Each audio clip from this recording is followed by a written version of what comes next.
Jadi mata kuliah ini adalah mata kuliah kewirausahaan. Kami ada 5 pengusaha yang akan diundang, dan kemarin itu kami dari Kadin dan perizinan dari Kementerian Koperasi gitu. Jadi ada 2 pemateri, yang satu dari Kadin Kota Bandung, kemudian yang pertama itu tentang permodalan dari Kementerian Koperasi dan UKM gitu, seperti itu.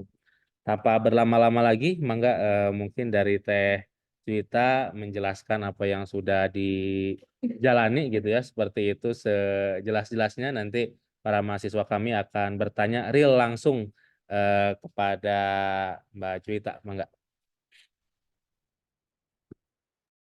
Baik, terima kasih Bapak Asep atas kesempatan yang telah diberikan kepada saya. Izin share screen. Boleh, mangga Teh.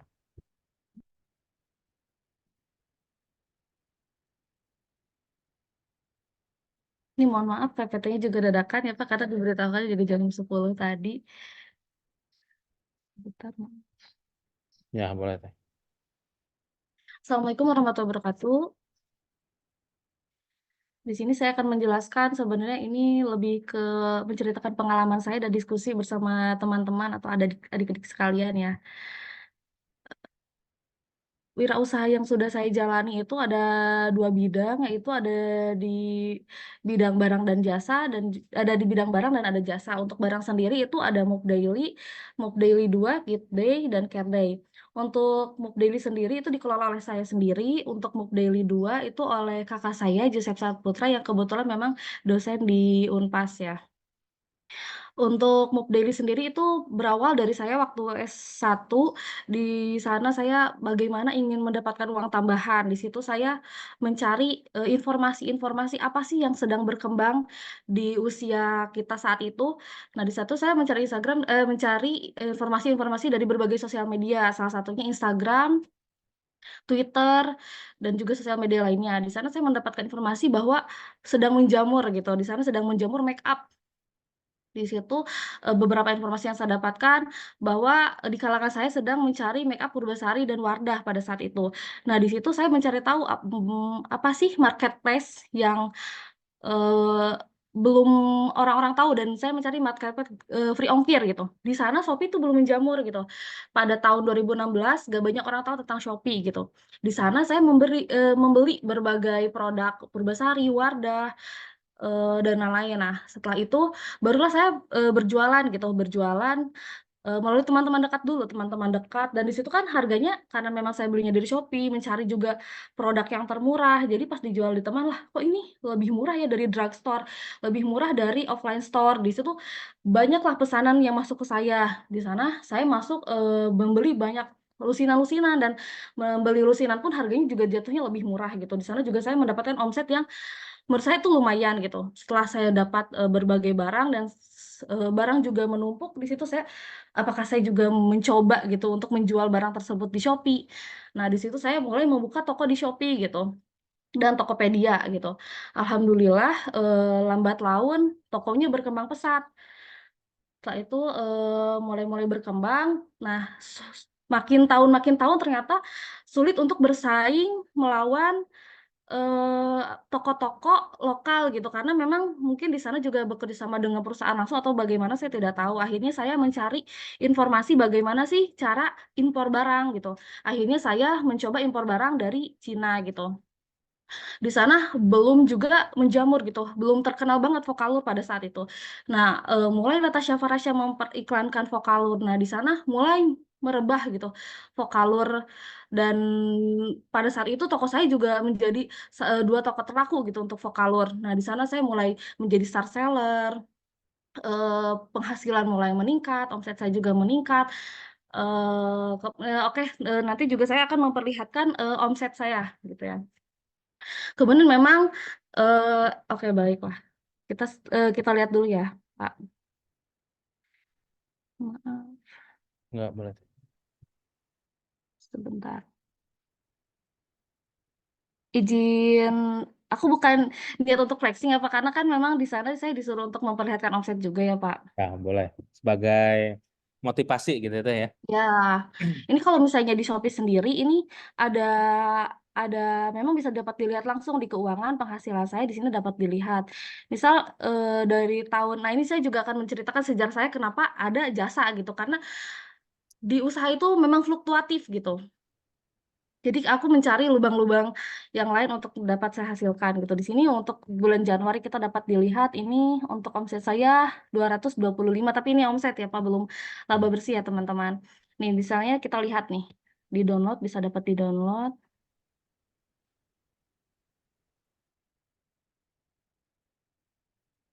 Nah, untuk transaksi bulan Januari itu omset saya sekitar 225 juta. Ini keuangan-keuangan di sini dapat dilihat mulai dari biaya yang masuk, biaya yang keluar. Untuk rinciannya ada di seperti berikut, ada ongkir yang dibayarkan oleh pembeli, ongkir dibayarkan ke Shopee. Pokoknya untuk rincian omset memang segini. Untuk laba bersih sendiri, saya memang belum pernah menghitung secara rinci gitu, tapi memang lumayan gitu menurut saya gitu. Untuk bulan Januari, untuk bulan Februari itu sekitar 216. Pokoknya untuk tahun-tahun 2002 memang saya masih baik-baik saja untuk pada saat itu. Untuk bulan Maret sendiri 2023 itu 286 juta. Kemudian bulan April 305 juta, Mei 240. Kemudian apakah langsung ke 2023 ya? Akan di 2 November deh. Nah, ada penurunan dimulai 20 November 2022. Kemudian di Januari 2023 mulai merosot, yaitu 44 juta. Kemudian lagi bulan Maret sampai 33 juta. Kenapa terjadi seperti itu? Sebentar saya masuk lagi ke PPT-nya. Oke.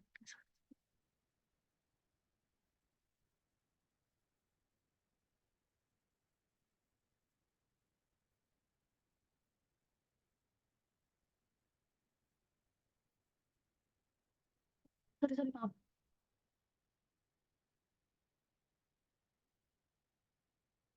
Kenapa terjadi seperti itu? Karena memang kelalaian saya juga bekerja sama dengan seseorang yang ternyata tidak dapat dipercayai. Maka dari itu memang saya lebih mewanti-wanti. Tadinya kan memang saya mempercayai orang gitu.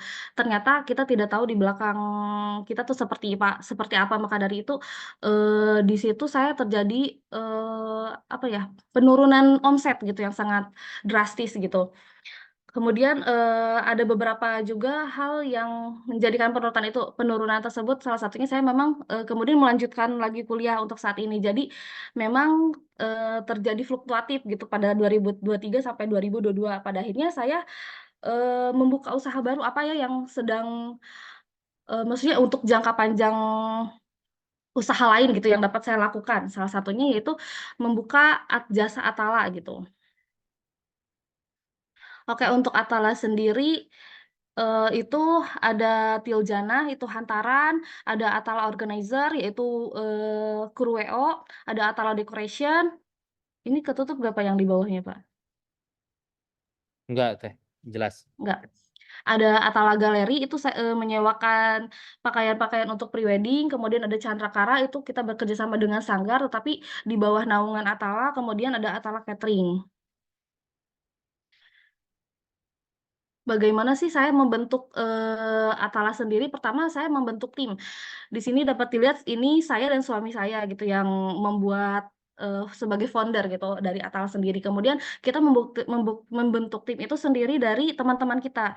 Pertama, suami saya menginformasikan teman-teman kita membentuk Atala nih, apakah ada yang mau bergabung seperti itu. Nah, kemudian setelah membentuk tim, kita bekerja sama dengan semua vendor nikah. Jadi eh, saya berkoordinasi, saya dan suami dan juga tim saya, teman saya 2 orang, berkoordinasi dengan semua vendor, apakah kita dapat bekerja sama apabila ada event wedding dengan kriteria yang kita dapatkan. Misalnya kita memang mencari teman yang memang sudah berpengalaman, yang juga bagus public speaking-nya, dan juga kita mempromotkan kepada vendor, ini loh yang vendor dapatkan apabila memakai Atala gitu, seperti itu. Kemudian setelah itu kita membuat price list. Di sini saya punya Atala All Package dan juga Atala Organizer. Ini hantaran-hantaran yang saya punya. Oke, kita kembali ke contoh lagi ya, Pak. Nah, ini saya membentuk Atala sendiri itu pada kalau tidak salah tuh bulan Juni 2023 gitu. awalnya memang karena pernikahan saya gitu dan juga karena omset saya pas waktu dari 2002 ke 2003 itu mengalami penurunan. Saya terpikirkan apa ya bisnis lain gitu, bukan hanya di bidang barang tetapi di bidang jasa. Maka terbentuklah ini, saya membuat Instagram, kemudian mempromosikan Instagramnya. Kemudian setelah masuk wedding karena bekerja sama dengan MUA pada saat itu masuk, kita ke event-event nikah, kemudian kita bekerja sama dengan vendor-vendor lain. Tapi apakah boleh gitu atas nama Atala sendiri? Jadi pada saat pengantin yang masuk, jadi masuknya atas nama Atala seperti itu. Jadi nama kita juga lambat laun untuk bisa naik gitu. Nah ini untuk Atala sendiri, ini terlihat nggak Pak? Terlihat ya? Boleh Terlihat terlihat. ya. Nah ini salah satu pakaian yang kita punya dari Atala, ini semuanya pakai Atala gitu. Nah ini untuk Atala sendiri gitu. Kemudian apalagi apa ya? Tips and trick gitu ya. Katanya tips and trick yang dapat saya berikan. Sebenarnya peluang-peluang bisnis itu tidak hanya dipikirkan gitu, tapi mencoba. Memang gimana sih orang-orang yang selalu misalnya meminta pendapat pada saya takut loh. Gimana sih kalau misalnya kita udah em, menggodok modal gitu, tapi takutnya tidak kembali. Nah itu sebenarnya yang jelek gitu. Gimana kita bisa tahu gitu bisnis kita mau berkembang pesat, bisnis kita mau mulai, tapi banyak ketakutan dan keraguan gitu di dalam diri kita. Jadi kalau misalnya saya gitu lebih banyak mencoba gitu dibanding banyak berpikir gitu. Jadi kalau misalnya saya udah berpikir, tapi dengan yang matang juga, tidak hanya berpikir dan langsung membuka gitu, tapi dipersiapkan apa saja yang dibutuhkan, mulai dari pakaian, apa saja yang sebaiknya dilakukan untuk bekerja sama agar vendor tertarik gitu. Nah, baru meluncur gitu. Jadi nggak banyak nggak banyak apa ya Pak, tidak teman-teman ya tidak banyak berpikir lama gitu, langsung eksekusi gitu seperti itu. Kalau misalnya waktu pengalaman-pengalaman saya gitu. Oke, maaf kembali lagi ke.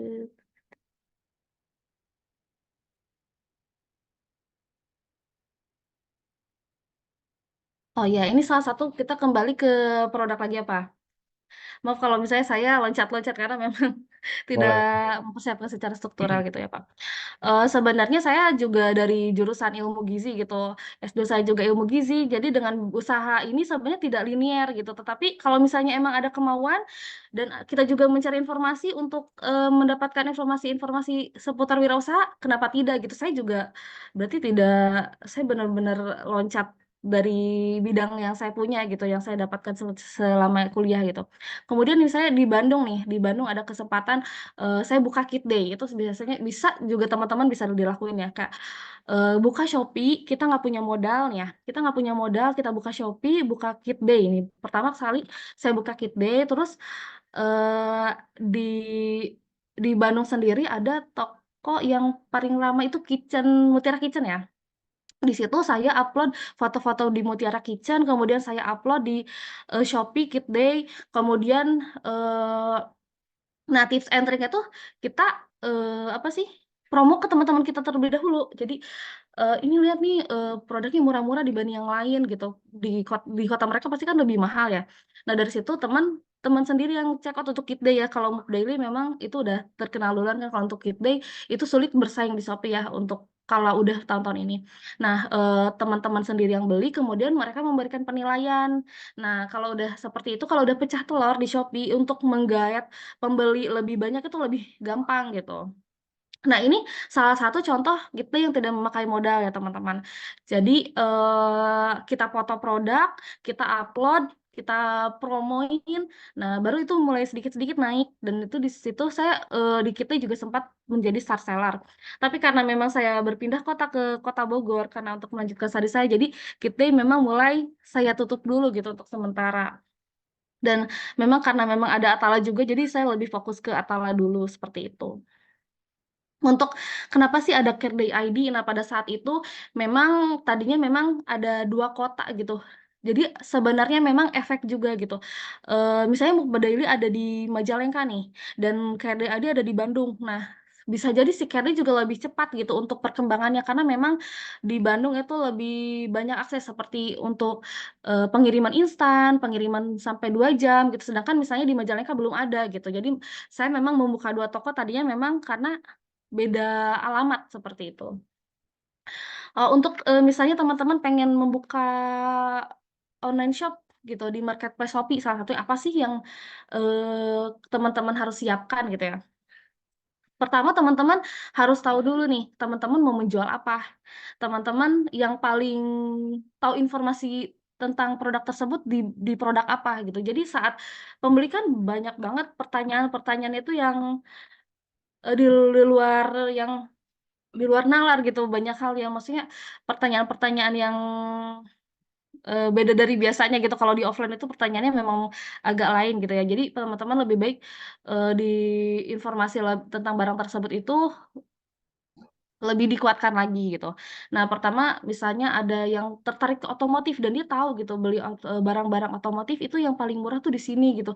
Dan bisa bersaing. Oh iya, bisa bersaing di harga Shopee. Kalian tahu sendiri ya, di Shopee itu harganya memang agak miring-miring ya.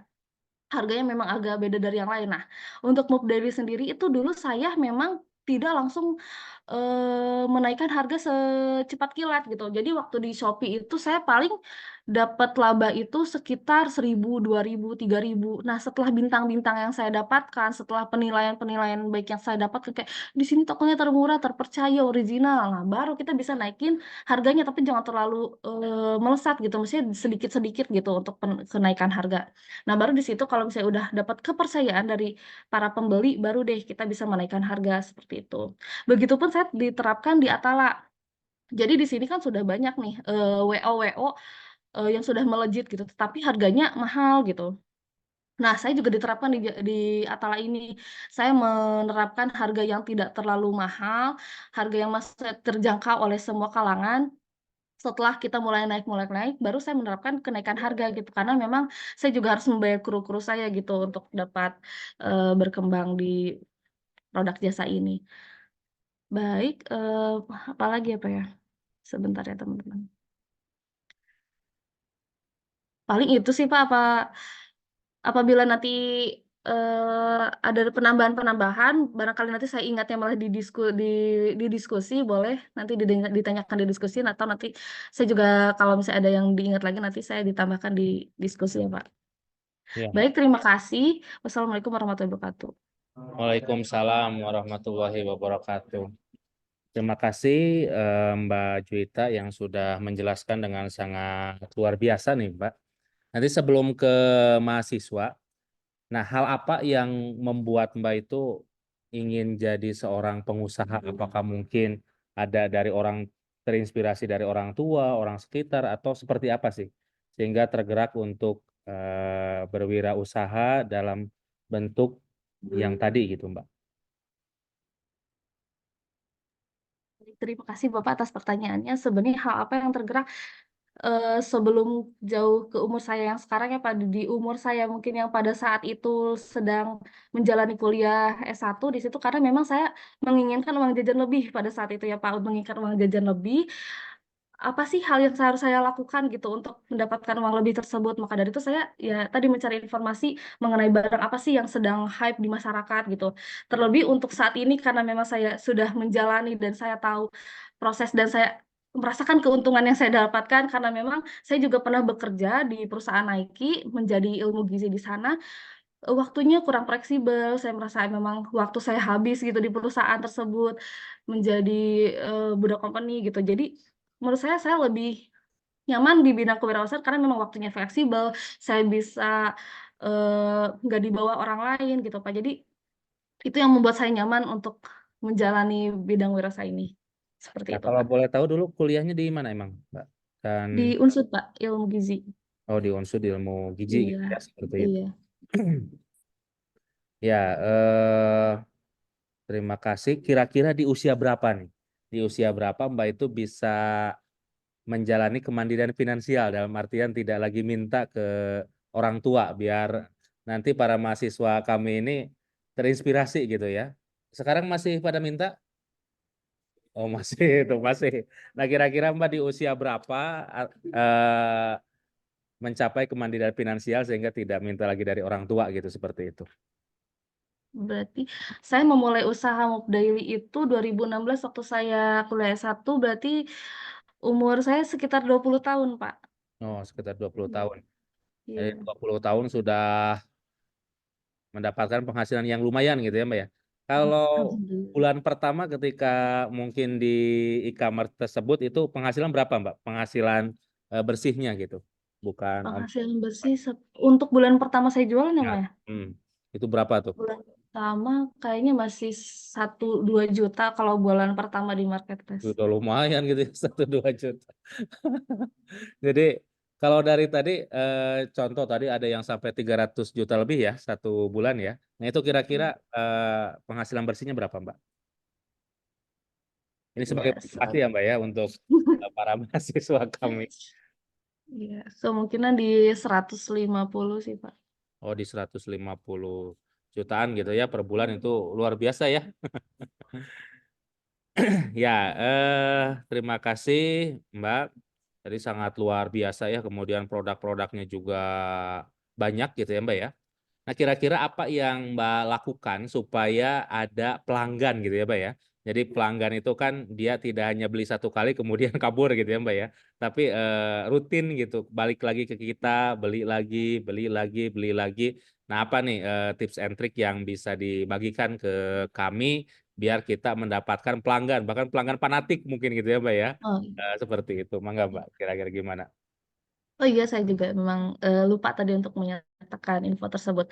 Terima kasih Bapak atas pertanyaannya. Jadi biasanya saya menerapkan sistem voucher gitu. Ada voucher untuk pembeli-pembeli, misalnya ini apabila sudah mendapatkan 5 voucher ini akan mendapatkan promo produk ini pengurangan 20% gitu. Atau misalnya selain itu juga biasanya suka diselipkan beberapa bonus, Pak, di dalam produknya itu di dalam paketnya ditambahkan bonus-bonus gitu agar kembali membeli di toko kita. Memang itu salah satu tips and trick juga yang sangat penting gitu agar, pelanggan-pelanggan kembali ke kita gitu. Karena kan di e-commerce, di marketplace memang kita bersaing dengan banyak toko ya yang menjual produk yang sama dengan kita. Nah, maka dari itu dengan voucher, dengan tambahan bonus dan juga, dengan chat yang benar-benar harus terpuaskan gitu oleh, dari kita ke pelanggan gitu. Itu, Pak.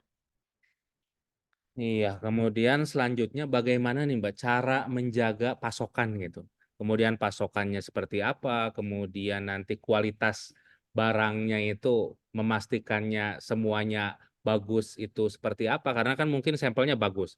Nanti ternyata tidak semuanya yang dikirim itu bagus semua gitu, atau memang kita sudah punya langganan juga Mbaknya, eh, apalagi pas tadi kan diceritakan mengimpor dari Cina gitu ya Mbak ya, seperti itu. Nah itu kira-kira mungkin bisa diceritakan lebih dalam lagi Mbak, kira-kira seperti apa?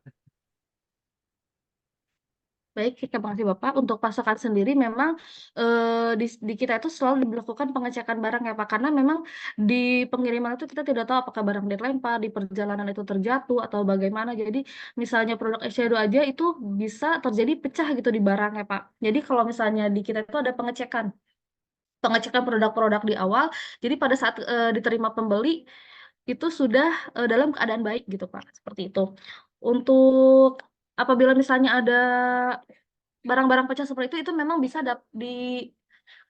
ditukar ke pasokan kita, Pak, ke pemasok kita. Jadi ke pelanggan itu memang harus dalam kualitas yang sangat baik, Pak. Untuk menjaga pasokan, biasanya untuk di e-commerce atau marketplace itu, eee, omset-omset paling tinggi itu di titik-titik waktu tertentu seperti 11, 22, 33, 11, 11 ulang tahun Shopee, dan 12, 12 Harbolnas. Nah, dan maka dari itu biasanya, saya ataupun biasanya penjual-penjualnya pun sama menerapkan udah banyak stok disiapkan untuk, event-event tersebut, Pak, seperti itu.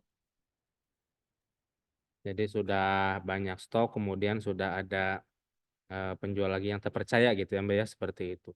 Pas awal pertama kali impor Mhm. dari Cina tidak ada ketakutan, oh data barangnya tidak akan datang atau seperti apa gitu, tidak berarti ya Mbak ya?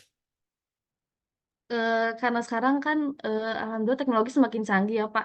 Ada di Get Kontak bisa dilihat, oh ini bener gak penipu atau enggak gitu. Terus dilihat juga di Instagramnya apakah memang ini terpercaya seperti itu. Jadi ke kemajuan teknologi membuat saya bisa lebih mencari informasi lebih mudah gitu Pak untuk mencari tahu gitu Pak. Walaupun memang dari Get Kontak juga ada fasilitas kalau tidak mau di open itu masih bisa gitu Iya ya. betul betul. Seperti itu. Iya betul. Ya, terima kasih Mbak. Kemudian yang selanjutnya ini aktifnya di berapa e-commerce nih? Tadi kan ada yang dari yang dijelaskan itu Shopee, kemudian ataukah yang lainnya ada atau seperti apa? Atau hanya di Shopee saja? Oh iya di Lazada, omset Lazada juga belum saya lihat ya Pak ya. Maaf. Saya izin Boleh. share screen juga ya Pak, tadi memang kelewat ya di sebentar.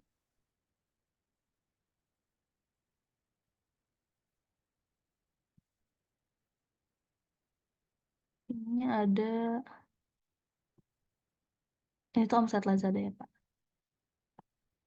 Nah jadi sebenarnya tidak berfokus pada Shopee saja, ini untuk di Lazada itu untuk bulan maaf, 1 Agustus ya ini. Oh, 1 satu. Agustus 2022.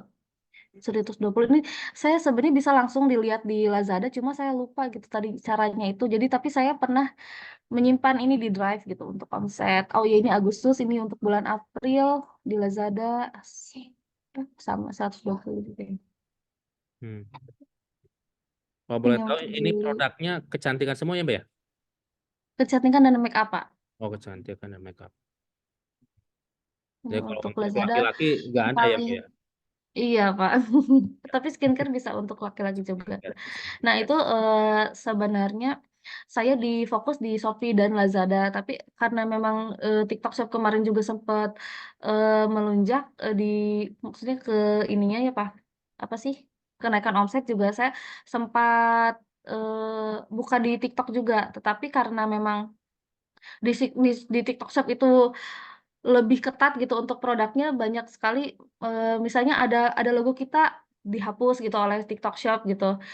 Hmm. Misalnya, di live kita ada suara anak kecil itu dapat di-banned gitu tokonya. Jadi di TikTok Shop memang aturannya lebih ketat gitu dibanding Shopee dan apa sih, dan Lazada gitu, Pak. Nah di Shopee ini saya belum ngecek lagi sih, Pak, karena memang, lebih fokus di Lazada dan Shopee gitu. Ketika kemarin TikTok Shop ditutup, ini juga ya Mbak ya, ada pengaruh juga berarti ya, terdampak Iya juga. ada pengaruh juga. Iya terdampak juga. Tapi sekarang informasinya akan dibuka kembali gitu ya Mbak ya, seperti itu dan Udah dibuka udah dibuka sekarang sudah. sudah dibuka, Pak, di tanggal 12/12. Tapi Oh melalui iya, kemarin Tokopedia, Pak. Harbolnas ya. Mm. Iya, tapi melalui Tokopedia tidak ada TikTok gitu. Iya, jadi kerjasama dengan e-commerce Iya, betul. lokal gitu ya, karena Betul, Pak. CEO dari Tokopedia sebenarnya ada hubungan juga gitu ya, seperti itu. Iya. Ya, terima kasih Mbak. Kemudian tadi kan melebarkan sayapnya gitu ya, jadi melebarkan sayapnya ke berbagai bisnis yang lain gitu. Nah, eh, saya punya beberapa kenalan pengusaha gitu ya Mbak ya. Dia Iya. bahkan mungkin apa namanya tuh yang kita sering dengar itu kan kayak Cipaganti saja ya Mbak ya. Cipaganti kan awalnya memang di mobil, kemudian bisnis alat-alat berat, kemudian ke tambang. Nah, gara-gara masuk ke tambang katanya itu sampai bisa gulung tikar gitu. Nah, seperti itu. Kemudian saya juga ada beberapa kenalan pengusaha yang bergerak dalam bidang batu bara karena di Cina agak dikurangi sehingga banyak juga yang gulung tikar gitu seperti itu. Nah, kira-kira upaya apa yang Mbak lakukan sehingga bisa memastikan nih bisnis yang baru ingin melebarkan sayap dan kita mungkin awalnya tidak begitu banyak pengetahuan di sana, kemudian bisa membuka dan tidak takut untuk gagal gitu, Mbak. Kira-kira gimana tuh? Baik, terima kasih, Bapak. Jadi, sebenarnya kita jangan jangan semua-semuanya tuh kita yang melakukan tuh, Pak. Di kru Atlas saja saya menyimpan teman saya yang paling saya percaya, untuk mengelola event. Misalnya saya ada di Bogor kan berarti saya tidak bisa datang ke event tersebut. Nah, nanti saya mempercayakan kepada teman gitu, Pak. Tapi memang harus benar-benar dilihat dulu gitu, Pak, siapa sih orang yang benar-benar dapat bekerja sama dengan kita, tidak akan menusuk dari belakang gitu ibaratnya. Jadi begitupun dengan di Move Daily karena memang saya nggak stay di sini terus atau stay di Bandung terus, jadi memang ada orang-orang yang dipercaya gitu. Meskipun saya juga penurunan, omset drastis tersebut memang karena memang ada teman saya gitu yang, menusuk dari belakang gitu. Tetapi ya gimana pun memang bisnis gitu. Jadi tetap aja kita harus mempercayai gitu, Pak. Kalau misalnya memang tidak dipercaya dari sekarang, ya udah keluarin dari sekarang aja gitu. Tapi kalau misalnya memang, ada seseorang yang memang semua orang kan, nggak semua orang jahat juga ya, Pak. Jadi, memang saya mempercayai beberapa teman saya untuk mengelola bisnis saya juga gitu, Pak. Hmm. Ya, terima kasih Mbak. Kemarin ketika di podcastnya Dr. Richard Lee yang Athena itu kan beliau sudah tidak terlibat langsung gitu ya Mbak ya. Beliau jadi komisarisnya dan adiknya sendiri yang jadi CEO-nya gitu ya seperti itu. Nah, kalau menurut Mbak apakah ketika omsetnya sudah besar, kemudian yang awalnya baik mungkin bisa berubah tidak Mbak kira-kira karena melihat wah ini kok gede banget nih omsetnya kemudian kayaknya kalau kita ambil sebagian dan sebagainya bisa tuh nggak ketahuan dan lain sebagainya gitu ya atau hal-hal curang lain itu muncul dari awal atau memang karena situasi dan kondisi yang sudah berubah kalau menurut Mbak biar nanti kita dalam memilih partner bisnis itu bisa bisa tidak salah langkah gitu. Baik, terima kasih Bapak. Eee, itu sebenarnya kembali ke orangnya juga ya, Pak, apakah muncul dari awal atau memang keadaan gitu. Kalau misalnya memang orangnya jujur, mau keadaan misalnya omset naik pun, ya dia tetap jujur gitu, Pak. Untuk penghasilan omset sendiri, untuk karyawan yang di Mob Daily memang dia tidak tahu gitu untuk omset, berapa-berapanya. Untuk omset sendiri sebenarnya baru saya umumkan di sini juga. Dulu pernah jadi pembicara juga di Unicom, tapi saya tidak menyebutkan omset gitu.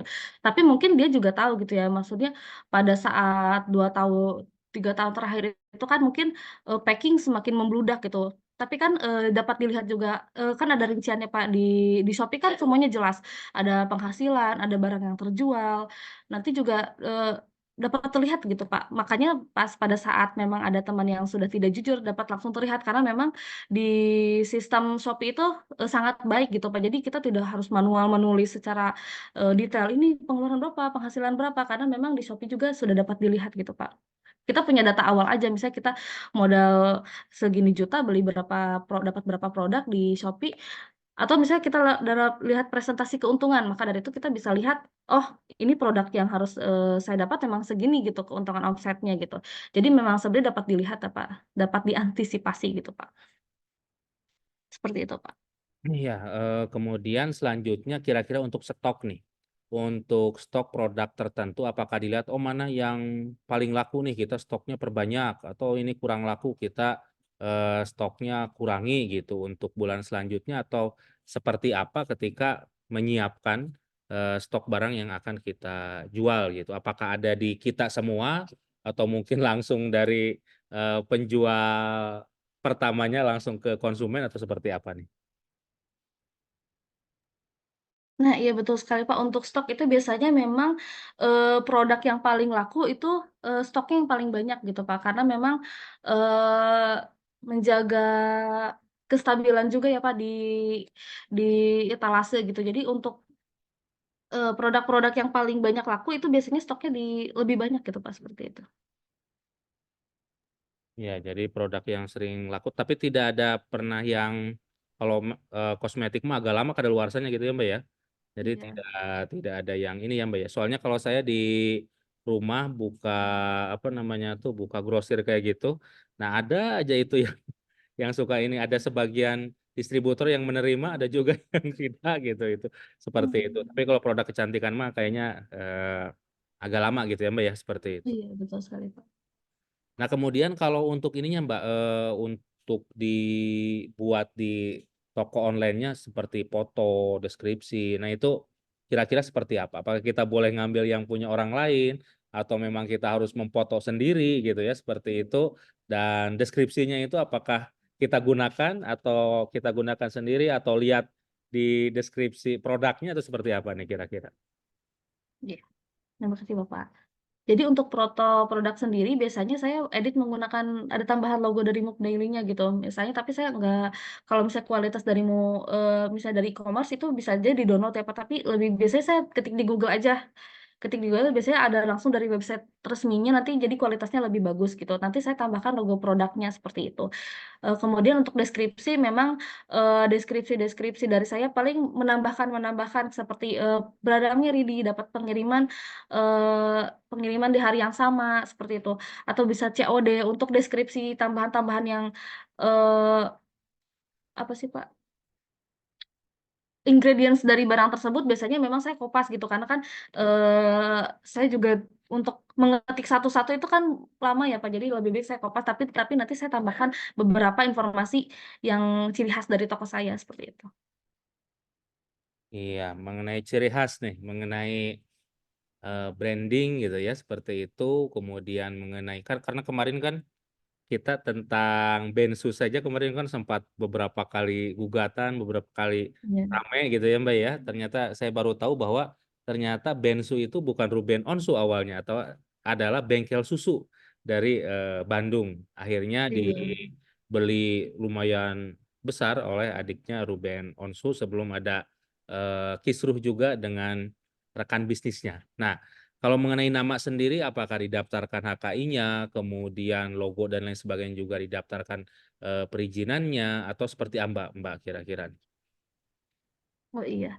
Terima kasih Bapak, saya juga mengikuti, eee, konflik tersebut yang Bensu itu ya, tapi saya juga terpikirkan lah, saya juga belum mendaftarkan, nama Moop Daily dan juga logo Moop Daily gitu, tapi semoga ke depannya nanti saya, akan mendaftarkan di HAKI agar tidak terjadi konflik di kemudian hari gitu ya. Iya. Mungkin dari para mahasiswa silakan, ada yang mau bertanya, jangan malu-malu silakan. Ini kebetulan ada kakak saya nih barangkali mau menambahkan, Oh iya, kakak saya Bapak nih, Yusuf mangga, Saputra. kakak Joseph. Punten Prof Acep sambil ngasuh, mangga lajengkeun Neng. Oh iya, Prof Acep siap. di kampus ngasuhnya di kampus. Oh siap. Silakan ada yang mau bertanya lagi? Atau masih ya boleh silakan gimana? Ini mohon maaf gak ada ininya. Ya, Waalaikumsalam warahmatullahi wabarakatuh.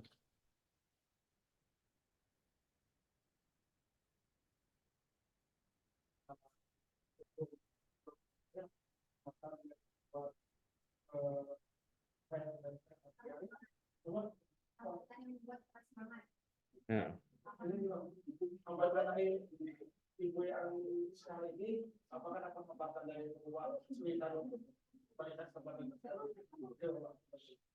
Ya, pertanyaannya apakah ada hambatan-hambatan ketika menjalankan usahanya lebih detail lagi kira-kira seperti apa Mbak? Mungkin sama solusinya kira-kira ya.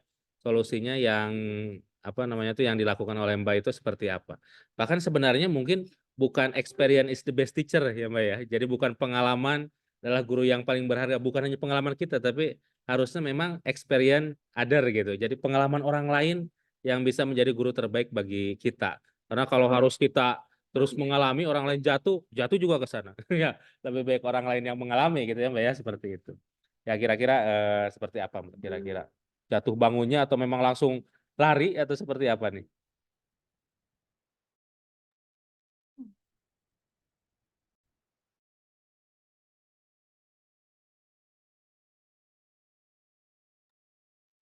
Iya, terima kasih atas pertanyaannya, hambatan-hambatan gitu dan solusi untuk menghadapi hambatan tersebut gitu.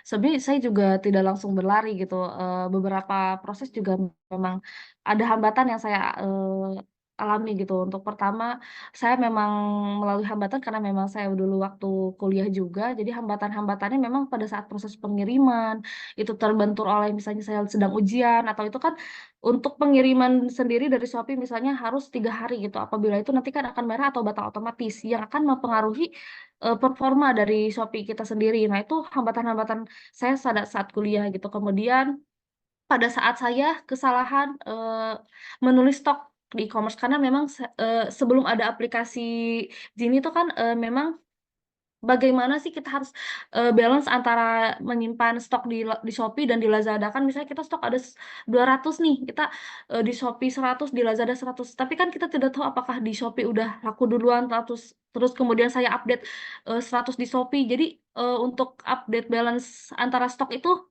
dulu memang sangat sulit sekali gitu. Sebelum ada aplikasi sekarang yang memudahkan bisa update otomatis gitu. Saya juga diberitahu oleh kakak saya gitu kan. Kemudian solusinya memang itu solusinya memang ada dari aplikasi itu. Hambatan-hambatan lainnya pada saat menjalani kuliah kuliah yang sekarang S2 dan juga menjalani 2 bisnis sekaligus itu memang sangat-sangat sulit buat saya sebenarnya. Tapi saya tetap mencoba gitu. Karena takutnya eh, saya mencoba difokus di MOOC Daily pun karena memang modal saya yang mulai menipis gitu karena satu dan lain hal masalah yang sudah saya sebutkan tadi. Makanya saya mencoba di Atala karena memang saya merasa di dekorasi itu lumayan gitu uangnya gitu untuk menambahkan modal tersebut ke MOOC Daily. Jadi bukan semata-mata saya akan kemudian fokus ke Atala dan melupakan MOOC Daily. Tidak, sebenarnya memang saya juga berfokus ke dekorasi karena memang akan menambahkan modal lagi ke MOOC Daily gitu agar omsetnya kembali seperti dulu gitu Pak. Kedua, ketiga, keempat, apalagi ya Pak? Paling itu sih Pak, nanti kalau saya terpikirkan lagi nanti. Iya. Untuk sebenarnya karena memang PPT-nya ini kan dadakan, kalau misalnya emang butuh PPT tambahan, mungkin lebih detailnya nanti saya coba bikin ulang seperti itu Pak. Ya kayaknya mungkin untuk mahasiswa yang pertukaran mahasiswa Merdeka bisa jadi inspirasi ya Mbak ya. Nanti mungkin bisa kami undang lagi gitu ya. Nanti saya komunikasikan lagi lebih lanjut. Nah selanjutnya Mbak nih, kan kita di produk kita tentu saja kalau tidak ada inovasi, mereka itu sudah banyak mungkin punya langganan gitu ya Mbak ya. Nah kira-kira added value apa eh, sehingga membuat produk kita itu bisa mungkin bisa bersaing dengan produk-produk lain atau toko-toko lain yang sudah established gitu, Mbak, seperti itu. Kira-kira apa nih nilai lebihnya? Sebenarnya untuk nilai lebih produk itu lebih bagusnya memang kita bikin sendiri apa karena kalau saya kan hanya distributor atau pemasok kedua gitu.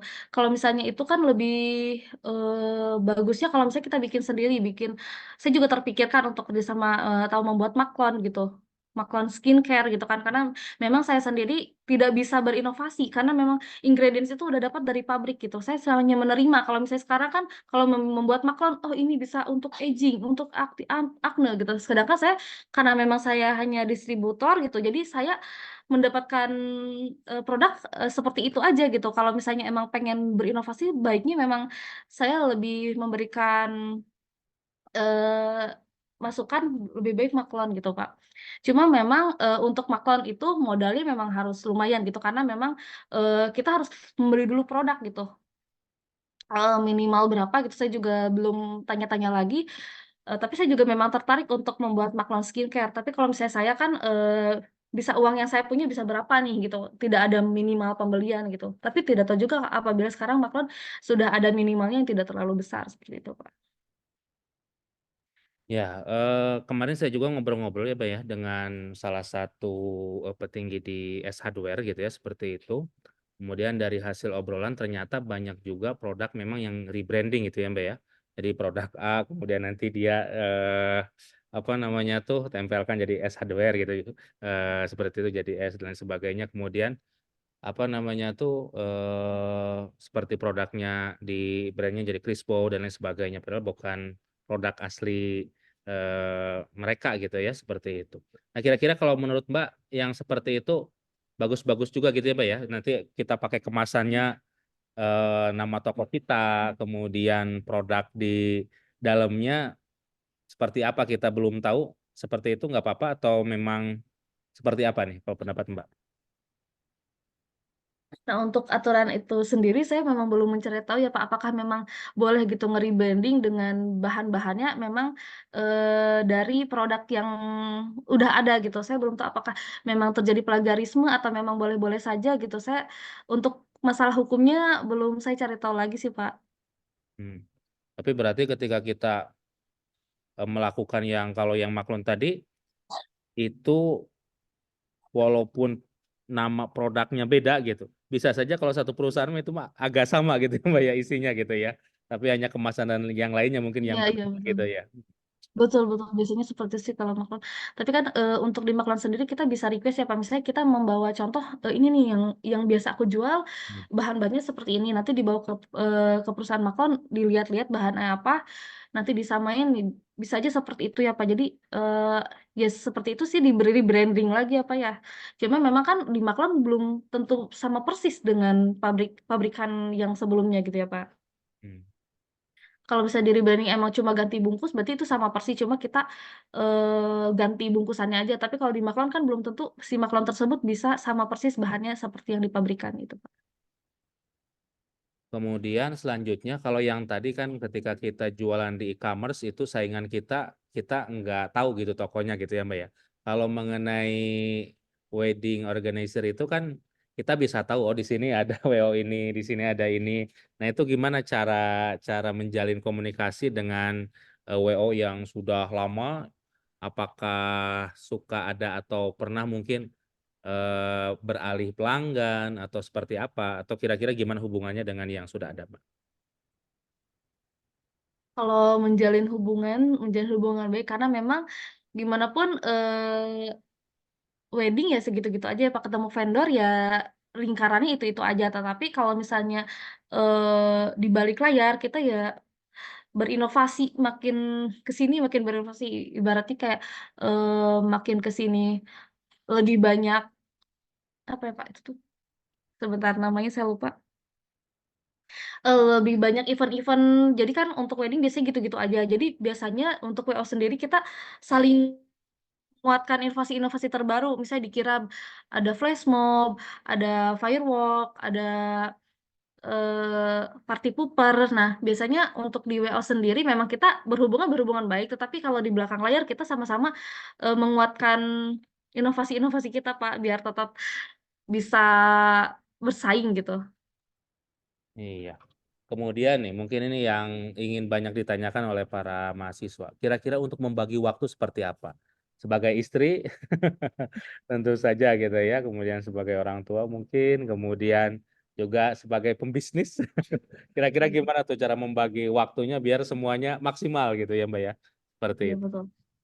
Saya biasanya membuat time schedule. Jadi untuk WO sendiri, misalnya kita ada apa sih meeting berulang. Misalnya pada hari Selasa dan Kamis itu kita ada meeting di jam 6. Biasanya karena memang ada yang juga bekerja gitu, kru-krunya bekerja. Jadi biasanya kita meeting di jam 6.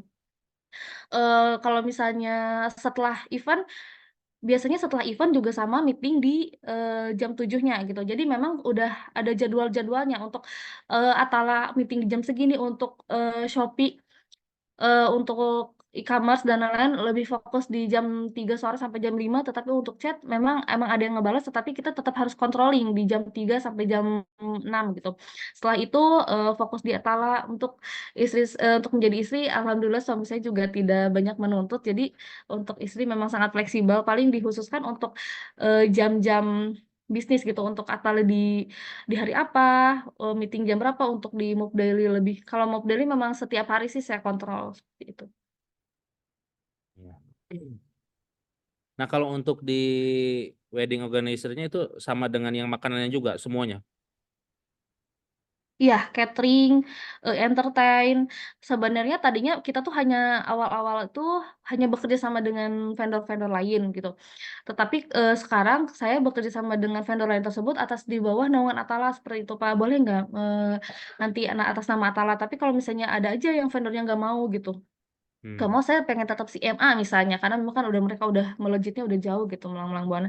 Gak apa-apa karena memang dianya nggak mau, nggak apa-apa, tetap tulis seperti vendor tersebut, begitu sih Pak. Kalau untuk ini nih, untuk budget iklan, apakah ada budget untuk iklan khusus gitu? Atau cara menginformasikan produk-produk kita itu di mana selain dari Instagram? Seperti itu. Kalau di e-commerce sendiri itu memang ada, sebentar saya lihat. Jadi di Shopee itu ada ini Pak, iklan. Ada, maaf ya, saya lupa. Iklan ya. Bentar, saya cari dulu ya pada ini.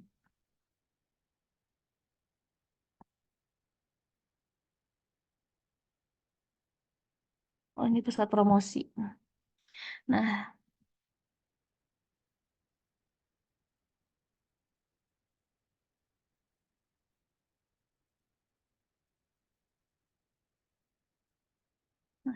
saya lihatkan ya Pak, sebentar. Boleh.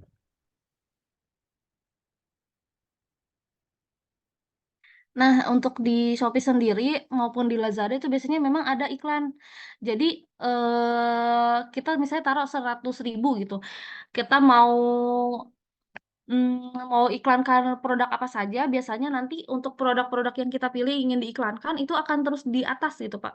Jadi misalnya kita searching Finclass gitu. Nah, nanti toko-toko kita gitu yang bakal di paling atas gitu Pak.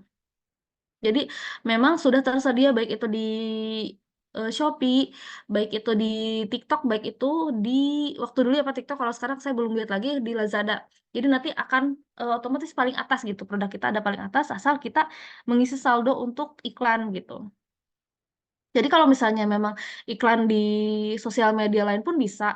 Salah satunya makanya ada affiliate gitu. Jadi dia mengirimkan ini loh yang aku pakai bajunya ini, nanti nge-link kita dapat uang. Itu kan yang afiliator. Nah, kalau misalnya dari penjual sendiri memang ada program iklan sendiri seperti itu, Pak. Oh, iya. Oke. Kira-kira ada budget khusus dari profit berapa atau bagaimana? Enggak ada budget khusus berarti ya. Nggak ada Mengalir deh. saja. Iya, Kemudian mengalir selanjutnya Mbak saja. untuk ini untuk pemisahan antara keuangan usaha dengan keuangan pribadi itu seperti apa? Ataukah mungkin sekarang mah lagi butuh untuk ini nih beli ini dulu ambil dari usaha atau memang secara ketat dipisahkan atau seperti apa nih? Kalau dulu memang saya agak ketat ya Pak, ada memang rekening pribadi, ada memang rekening untuk khusus modalin itu biasanya saya ada di Cbank, itu bank dari Shopee-nya gitu. Nah, karena memang sekarang banyak keperluan yang dipakai ke Atala, jadi memang saya sekarang udah memakai modal tersebut gitu. Biasanya yang dipakai ini modal untuk ini, tapi ini untuk saya mikir ini untuk perbesaran Muk Daily juga gitu. Jadi saya sekarang kan memang lagi beli dekor gitu dan memang alhamdulillahnya nah itu awal pertama kali gimana sih kita bisa pecah telur dekor, sedangkan kita sendiri nggak punya dekor gitu. Kita pertama memang meyakinkan teman sendiri gitu, "Mau nggak dengan budget segini kamu punya budget berapa nih? Mau nggak diwahin gitu di dekornya?" Setelah itu dia mau. Nah, dari situ nih kita mulai rebranding di Instagram kita. Karena kan memang dulu-dulu kita memakai vendor nih, kalau untuk sekarang kan berarti kita dekorasinya nanti di wedding ditulis Atala Decoration gitu. Ya gitu, pendekatan yang paling enak itu memang pendekatan ke teman, mulai dari Shopee juga saya pendekatannya ke teman untuk beli-beli produk kita biar banyak bintangnya. Kemudian Atala juga pendekatannya sebenarnya teman dekat juga, karena memang dia mau, dia percaya, maka dari itu saya juga percaya, teman-teman saya mau pakai dekorasi saya, makanya saya berani beli gitu, yang lumayan ibaratnya dekorasi itu nggak murah gitu, seperti itu, Pak. Ya, kemudian kalau di wedding nih, yang pertama kali dilakukan mereka seperti biasa DP dulu berarti gitu ya, untuk nanti membeli makanannya apa dan sebagainya atau kira-kira kapan nih pelunasannya atau banyak juga yang dari awal langsung lunas gitu atau seperti apa nih Mbak? Agar Betul. modalnya mutar gitu, gimana? Sebenarnya awal ada dekorasi juga karena itu kan lumayan juga. Nah, itu karena memang si pengantin DP dulu gitu, makanya bisa saya puterin ke dekorasi gitu. Biasanya memang kita udah mematok DP itu 25% gitu, kalau misalnya all package gitu. Tapi kalau misalnya untuk yang sekarang, untuk yang memang teman saya juga percaya gitu, jadi emang dilebihkan gitu untuk DP yang sekarang, biar saya juga untuk membeli dekor, ada perputaran uang di dekor gitu, seperti itu, Pak. Kemudian yang pertanyaan selanjutnya, kira-kira apakah ingin mengembangkan bisnis ke F&B gitu seperti itu karena kan tadi ada cateringnya nih seperti itu. Kira-kira peluangnya seperti apa nih? Kalau Mbak sekarang di Bogor, berarti di mana? Sekarang kebetulan lagi pulang ke Majalengka karena memang yang package itu di Desember gitu yang nikahnya orang Majalengka. Jadi kebetulan pulang dulu, ditinggalkan dulu yang di Bogor. Oh iya Tadi sih. tuh mau pertanyaan saya lupa Pak. Tadi tuh Kira-kira apakah akan melebarkan sayap ke oh bisnis iya. F&B atau seperti Oh, apa? Karena kan tadi sudah ada kaitannya nih dengan bidang makanan nih. iya. Kebetulan juga alhamdulillah saya juga basic di ilmu gizi dulu juga beberapa teman-teman yang memang punya bisnis di food and beverage gitu. Mereka tuh pengen tahu Ju sebenarnya ini bisa nggak sih Ju bikinin dia tuh topoki seblak dan lain-lain tuh pengen ada AKG-nya. AKG itu kalau misalnya di gizi misalnya ada protein 10%, total lemak berapa persen. Nah, itu kebetulan memang kalau di ahli gizi punya aplikasinya NutriSurvey. Jadi saya juga memberikan itu pada teman-teman. Nah, kemudian saya juga memang tertarik gitu. Di satu sisi memang saya udah kerjasama dengan catering, di satu sisi juga saya bisa menambahkan ilmu-ilmu yang saya tambahkan misalnya untuk diabetes ini lebih baik tidak memakan ini dianjurkannya tidak memakan ini bisa saya juga eh, apa sih pernah membayangkan saya memang pengen juga di food and beverage tapi dengan makanan-makanan yang sehat gitu seperti itu. Ya, ya makan makanan yang sehat ya, mulai dari penanamannya gitu ya Mbak ya, seperti itu gitu ya. Ya silakan dari mahasiswa ada yang mau bertanya lagi? Boleh? Silakan Teh. Boleh. Kenapa malu-malu? Ada lagi? Silakan Teh. Boleh? Sudah Raisen boleh. Ya gimana? Silakan. Nah, ini mewakili mahasiswa juga. Kira-kira nih, ketika kita ada di kosan gitu ya Teh ya. Kita ada di kosan, kemudian jauh dari orang tua, modal pas-pasan, kemudian pengalaman juga pas-pasan nih. Kira-kira yang cocok untuk bisnisnya bisnis apa? Dan kalau bisnis seperti Teteh, kira-kira bisa tidak nih? Jadi di kosan yang apa 3 kali 3 meter atau berapa? Berapa? 2 kali 3 gitu. Nah seperti itu kira-kira apa nih yang cocok karena mereka berkeinginan agar memang secepatnya memiliki kemandirian finansial katanya Teh. Ya, gimana kira-kira yang cocok nih untuk anak kos? Sebenarnya bisa saja menggunakan cara saya yang tadi misalnya dicari kalau di Bandung itu kan ada barang-barang cimol yang bekas tuh yang murah-murah. Ya. Nah, kita modalin aja kalau misalnya emang nggak ada modal banget, bisa aja yang menurut saya yang tadi loh, ada yang kit day, ada misalnya yang cimol, kita foto-foto aja produknya, kita bikin Shopee-nya, bikin biar Shopee-nya pecah telur, biar banyak penilaian teman-teman kita beli dulu di marketplace kita, setelah misalnya udah banyak bintang kan, si Shopee-nya juga mulai terkenal tuh ada di atas kalau misalnya udah mulai ada bintang-bintang. Nah, baru deh di situ masuk deh kita coba iklan 50.000 aja. Hmm. Nah, menurut saya, jadi kan di situ kita tanpa modal ya, ibaratnya kita foto-fotoin produknya aja gitu, terus kita fokusin di marketplace-nya buat di performa chatnya, di performa lain-lainnya, baru kita dikuatin. Ibaratnya modal 50 juga nggak apa-apa. Nah, kemudian kalau misalnya itu tanpa modal ya berarti kita pakai produk yang lain kayak di Mutiara Kitchen juga bisa kan. Nanti kita produk ini piringnya, ini Magicom yang lucu atau misalnya ada juga toko elektronik lain yang lebih murah daripada Mutiara Kitchen bisa aja dipoto-foto karena kan di marketplace juga banyak aja yang beli Magicom dan lain-lain itu dulu waktu aku Kit Day waktu Star Seller itu karena memang pada saat Idul Adha dan juga pada saat mau tahun baru itu kompor portable itu paling laku.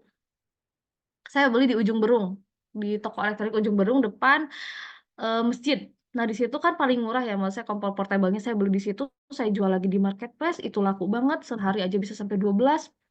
Nah, di situ juga kalian bisa, maksudnya tanpa modal. Ibaratnya kalau misalnya memang uang masuk kan nggak langsung masuk ke kita ya. Nah, tapi memang itu harus ada modal awal. Ibaratnya ya buat beli kompor. Toh juga kalau misalnya memang udah kejual uangnya langsung masuk ke kita gitu. Ibaratnya di modal buat awal belinya aja. Nggak usah modal beli dulu semua. Nanti sebagai restocker itu kan itu lumayan ya modal awalnya. Tapi kan kalau misalnya ini kan udah pasti itu udah kebeli, udah di check out, baru kita beli produknya di toko elektronik tersebut, tinggal deh kita jual. Nah, kalau misalnya memang selain itu ada saran lain, mungkin di makanan yang sekarang menjamur kan snack-snack yang pedas-pedas itu sebenarnya banyaknya dari Bandung nih. Misalnya teman-teman kan di Bandung banyak tuh produsen-produsen. Cari aja gitu toko bal-balan yang murah gitu. Pak, ini berapa harganya? Ini berapa harga sebagian? Maaf ya Pak, saya tanya-tanya dulu soalnya ini saya rencananya mau mau buka di Shopee gitu. Atau ya kalian gak apa-apa gitu banyak tanya aja. Aku juga dulu pernah kok nanya-nanya ke balan. Jadi nanti tulis aja harga sebal berapa, harga sekilo berapa. Nanti kalian nyari mau motoin dari situ boleh, mau misalnya cari di Google misalnya basreng pedas, kan nanti ada foto-fotonya tuh yang sekiranya mirip sama yang di toko yang kalian tanya, nanti di upload lah di marketplace, tapi harganya kalau bisa jangan terlalu mahal, kalau bisa bersaing sama yang lain biar kelihatan kalau kita tuh murah.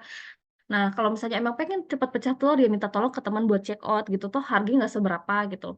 Nah, itu sih kalau misalnya memang tanpa modal juga bisa kan dari makanan ataupun elektronik, tapi yang lebih murah berarti lebih ke makanan ya, karena meskipun makanan beli sebal juga nggak terlalu mahal ya, paling di 35.000 ya kalau tidak salah satu bannya untuk basreng.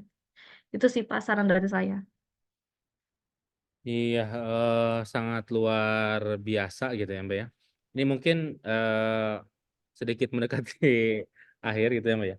Kira-kira apakah sering melakukan evaluasi omset, oh, kenapa ini bisa nurun, atau mungkin kenapa ini naik, dan mungkin ada bulan-bulan tertentu gitu ya Mbak ya, produk ini naik, kemudian produk ini turun gitu, seperti apa? Dan kalau boleh tahu nih, ketika pandemi kemarin itu seperti apa? Apakah ada penurunan atau bahkan kenaikan? Karena kemarin sempat di salah satu podcast itu ada yang jadi kekayaannya meningkat dikarenakan pandemi gitu ya, seperti itu. Ada juga memang yang apa namanya tuh yang terpuruk gitu ya, seperti itu. Kira-kira gimana? Baik, terima kasih Bapak untuk Monev itu monitor evaluasi biasa saya lakukan juga karena memang itu penting buat para wirausaha. Dapat dilihat juga kan kalau misalnya di Shopee sama Lazada itu ada kenaikan dari bulan ke bulannya, bisa dilihat oh kita paling turun di bulan April nih, ada apa emang di bulan April? Apakah memang masalah-masalahnya di hal memang pembelinya baru saja beli kemarin sehingga di bulan tersebut turun, kemudian naik lagi karena memang sudah habis ataukah memang hal-hal lainnya gitu. Tapi dari e-commerce sendiri sebenarnya untuk melakukan Monev itu sangat dimudahkan gitu. Jadi kita tidak perlu menganalisis satu-satu karena memang di sana sudah jelas semua-muanya terstruktur. Misalnya ada pembeli ini dia sudah pembeli ini berulang kali. Kalau pembeli ini misalnya dia hanya beli sekali gitu, tidak balik lagi. Kalau di Lazada seperti itu ada ya. Nah, tinggal kita chat lagi pembeli yang baru beli sekali, Kak, apakah Kakak produknya sudah habis? Ini Kak, kebetulan kami ada promo di bulan ini 20% gitu.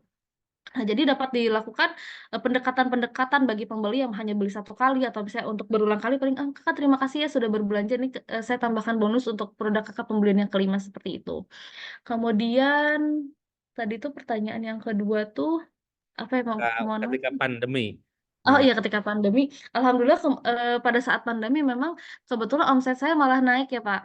Apakah memang sebetulnya mungkin banyak di rumah tapi mungkin bagi para perempuan-perempuan tetap aja skincare tetap nomor satu sepertinya. Jadi tetap menggunakan skincare, tapi lebih banyak skincare sih dibanding make up gitu. Karena make up mungkin lebih jarang dipakai gitu. Tapi untuk skincare sepertinya tetap memakai saja meskipun di dalam rumah. Seperti itu Pak. ya, terima kasih. Silakan ada yang mau bertanya lagi? Iya.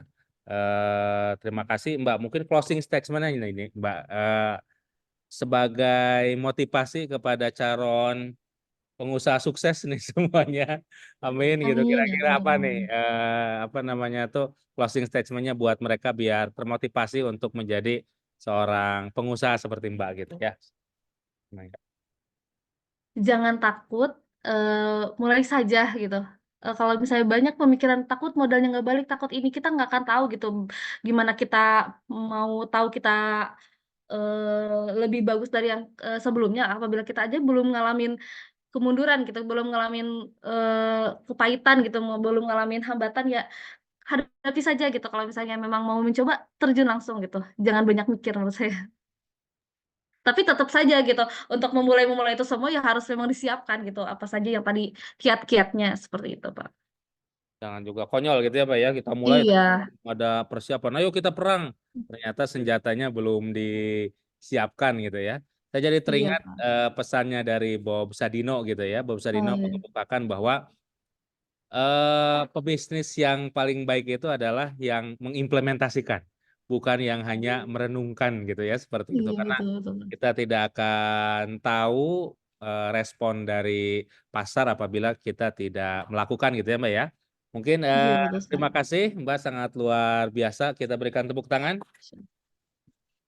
Jadi mudah-mudahan bisnis selanjutnya ke depannya itu lebih sukses lagi dan apa namanya tuh makin mengembangkan sayapnya gitu ya Mbak ya ke berbagai hal yang tadi yang sudah diceritakan. Mungkin itu saja Mbak, terima kasih. Kita tutup mungkin dengan ucapan hamdalah. Terima kasih. Mungkin dipoto terlebih dulu Mbak ya. Ini Baik, Bapak. 1, 2, 3. 1, 2, 3. Terima kasih ya Mbak ya. Salam buat dengan Pak Joseph itu siapa Mbak? Kakak asli. Kakak kandung ya. Oh kakak kandung ya. Iya. Joseph yang megang Mob Daily 2. Oh iya siap. Maaf. Jadi di kampus kami sering bareng gitu ya Mbak ya. Oh iya. Bahkan kami itu dulu sempat ini Mbak, sempat apa namanya tuh? Sempat saingan jadi wisudawan terbaik gitu. Dan yang Oh iya menang iya itu iya sudah Pak. apa namanya tuh Pak Joseph gitu seperti itu. Iya. Masya Allah. Luar Hebat. biasa Pak Joseph ya. Ya terima kasih Mbak. Mangga ya Mbak ya. Iya, Selamat. Bapak terima kasih juga. Maaf apabila ada kekurangan ya, Pak. Apabila Mangga misalnya mau ada sudah tambahan. luar biasa. Terima kasih Mbak. Ya Mangga ya Allah. Mbak ya. Iya, terima kasih Bapak. Izin.